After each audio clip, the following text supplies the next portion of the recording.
So the installation behind me is called Swallows in Flight.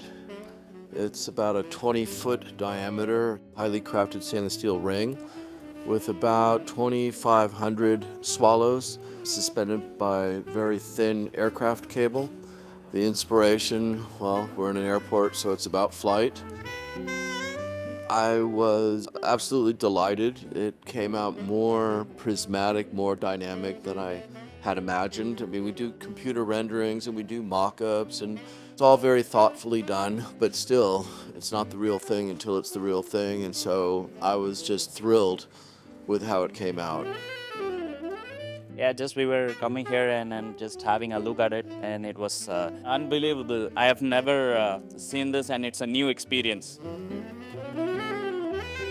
Over the many years of the different iterations of the old airport, and there are just all kinds of different paintings and small sculptures and that sort of thing, and there were hundreds and hundreds of them. The idea was to curate it and figure out where all this art should go.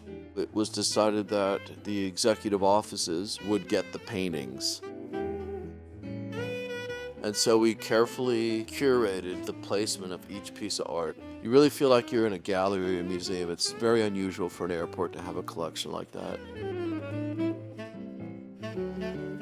So there's an art installation, stained glass installation called You Are Here by Jenkin Powell, a local glass artist. I was commissioned to do this in the International Arrivals building in the old Salt Lake Airport. I like doing stained glass. It allows for so many ways of handling color.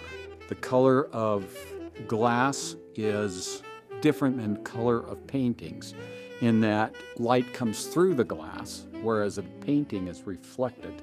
And so the colors are much deeper and have more impact on the space that they're installed in.